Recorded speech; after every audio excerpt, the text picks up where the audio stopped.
And continuing with our calculator permitted portion of the Calculus 1 final exam review, let's take a look at problem number 9. This is on page 10. We're told that an even function, f, has a definite integral from 0 to 2 that's equal to 1, and a definite integral from 0 to 3 that's equal to 4, and we need to determine the following.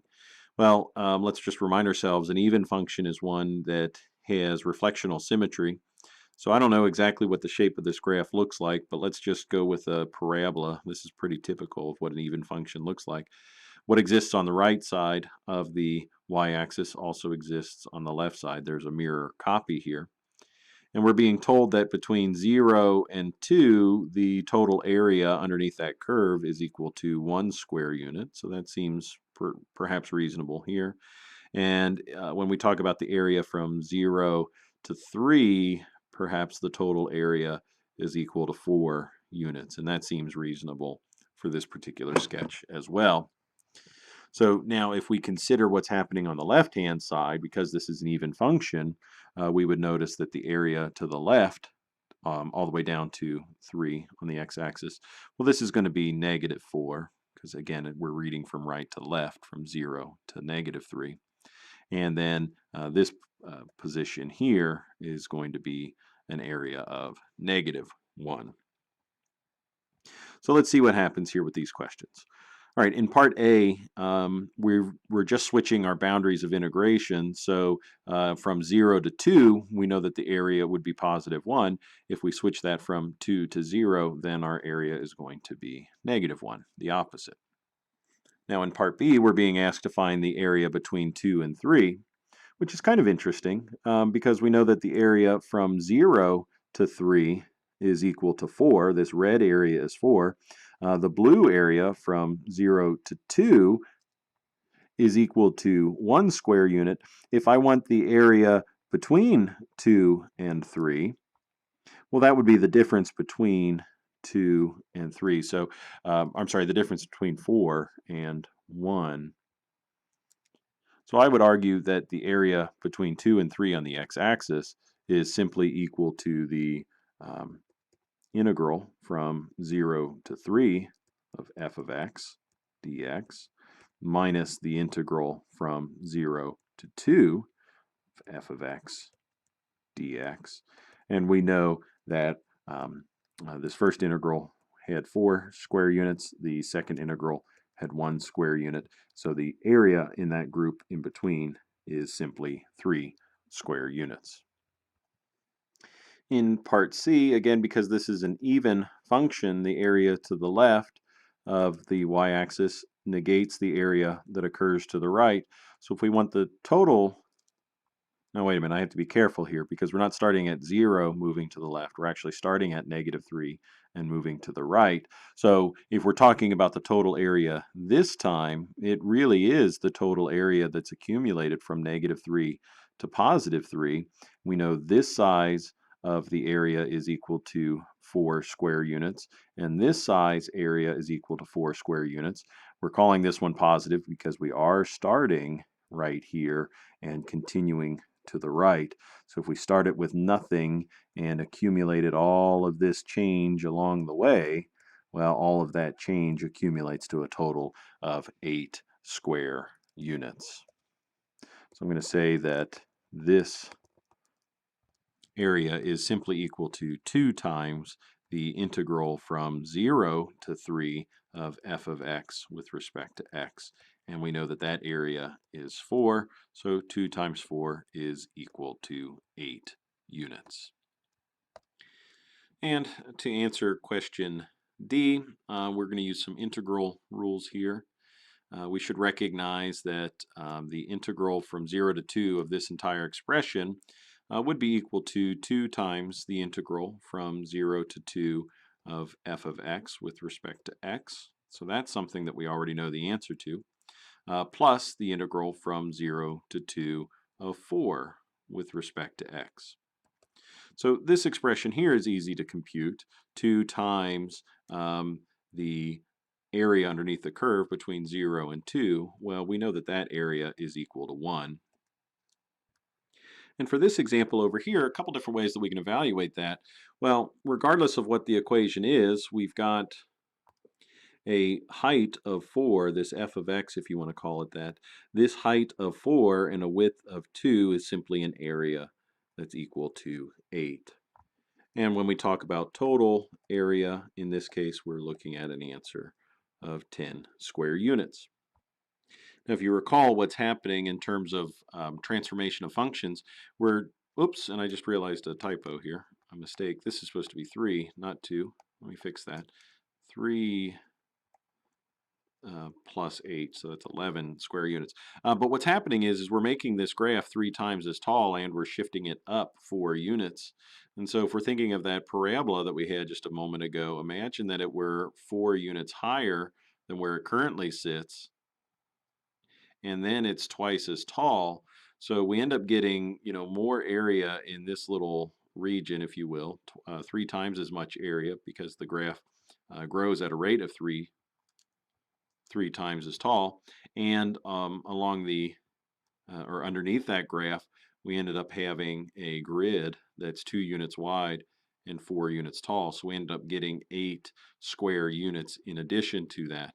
And so now when we compute the total area underneath that curve, we're dealing with an area of 11 square units.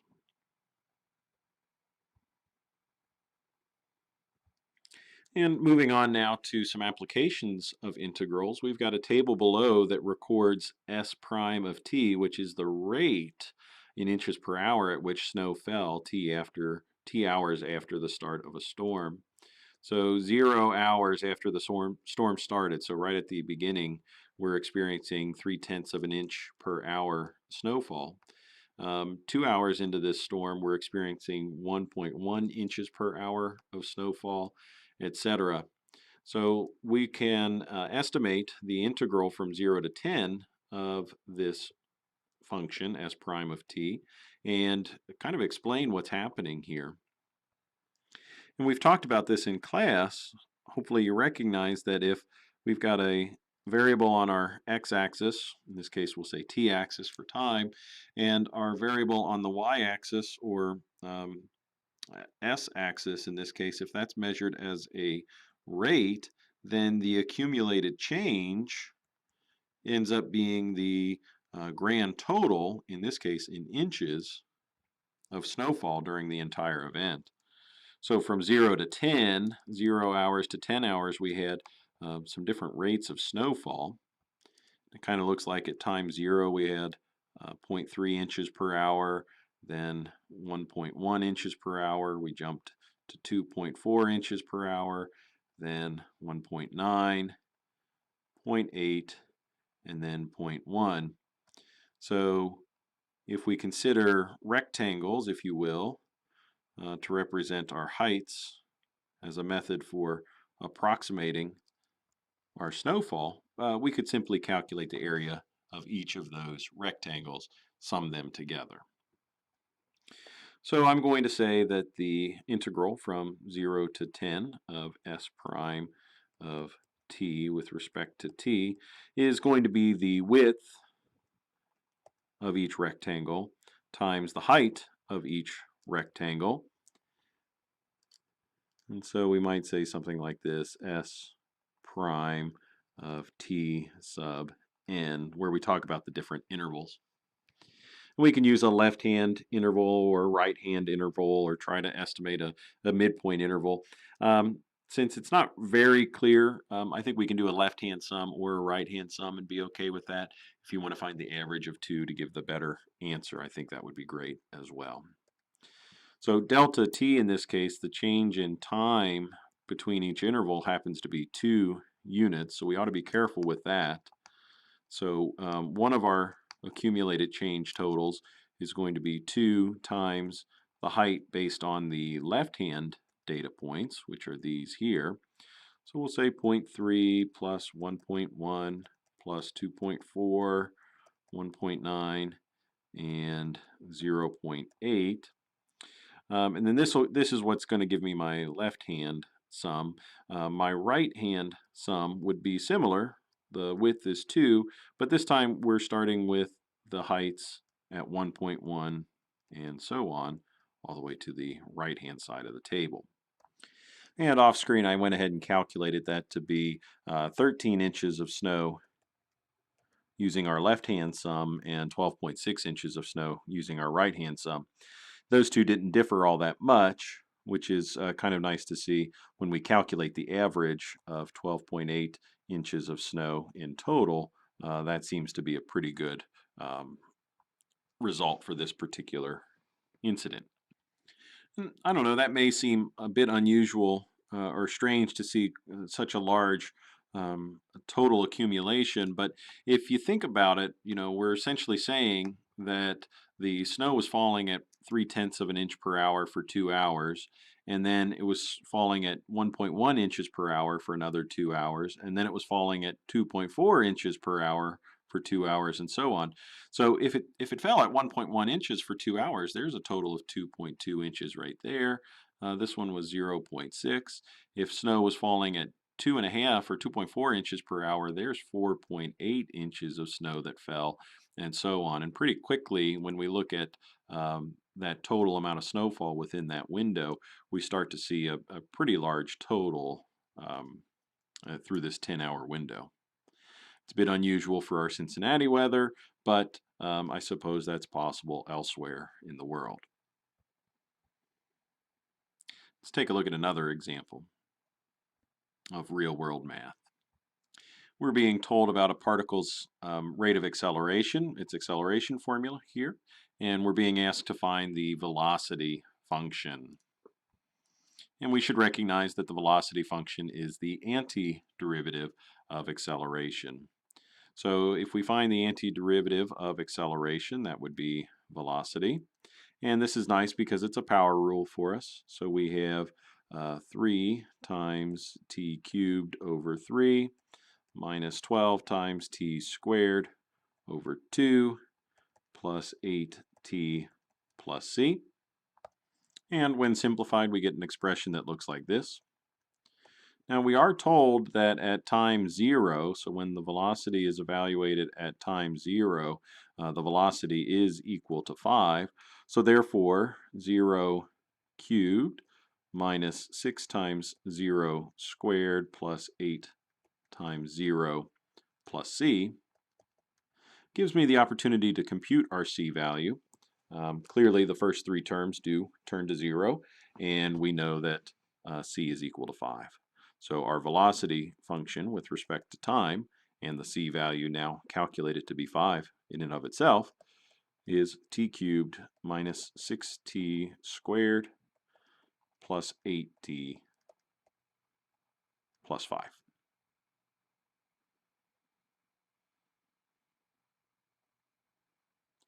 Now that we know the velocity function, we should be able to calculate the position function, especially since we know what our initial value is. And take note, utilizing shortcuts would be perfectly fine. We've seen a bunch of these now, that when t is equal to 0, the starting value ends up being our c component. So if you'd like to take advantage of that very easily, it would be, I should say it's quite possible for you to note that the position function in this case is easily obtained. And we might call it t to the 4th power divided by 4 minus 2t cubed plus 4t squared plus 5t plus 2. And so I'm assuming that at this point, with all of the power rules that we've utilized in recent assignments for antiderivatives, that you're able to look at this expression up here and find the antiderivative of each term. Now this question does ask us to go just a little bit farther, and we need to find the particle's position at t equals 4. So that simply means once we've established the equation, let's go ahead and calculate the result of that position function at the value 4. And after we substitute the number 4 into that expression, the position calculates to be, not 4, but 6 units. So after 4 seconds have passed, the particle is 6 units to the right of the origin position. Now, moving on to the next question, we're again talking about position, acceleration, velocity. Position, velocity, acceleration, but this time we're using derivatives because we're given our position function and we need to talk a little bit about the velocity and acceleration along the way. So let's go ahead and compute our velocity and acceleration functions right off the bat here. These are just derivative computations. So we've got 36t minus 4t cubed for the velocity function, and our acceleration function is 36 minus 12t squared. So this first question is kind of an interesting one. Determine the or calculate the acceleration of the particle at the time when the velocity is equal to 0. So this is actually a two-part question. When velocity is 0, 36t minus 4t cubed, we need to find when that happens first off, and then use that time inside of our acceleration function in order to answer the remaining portion of the question. So I'm going to factor this to solve. It looks like 4 and t is I should say are common factors here. We've got 9 minus t squared. If we continue to factor, we've got 0 equals 4t times 3 minus t times 3 plus t. And so that tells me that at time 0, at time 3, and at time -3, that's when our velocity is equal to 0. And so at those three times, our velocity is equal to 0, and so we need to calculate the acceleration at those times. So we now need to evaluate acceleration at 0, acceleration at 3, and acceleration at -3. And I just recognize something, that this position function is only good for times greater than or equal to 0. So that does mean that we can throw out this particular example. Sometimes it would be pertinent for us to calculate a result based on a time that is negative. That doesn't always mean that we're going, say, backwards in time. It just necessarily means 3 or a certain number of units prior to a particular event. In this case, we are not allowing time to be less than 0, so we only have these two positions to consider. And so it appears that at time 0, we have an acceleration of positive 36 units per unit of time squared. And then at time equals 3, we're accelerating at a negative unit of acceleration. And so I'm just double checking here. Position is meters, time is seconds. So this would be meters per second squared in both measurements. For part B of this question, on what intervals is the speed or velocity of the particle increasing? Well, remember, velocity is increasing when acceleration is positive. So when the acceleration values, I should say acceleration with respect to time, when a of t is greater than 0. So it would be nice to know when a of t is equal to 0, and then we can use a derivative test to find when a of t is positive.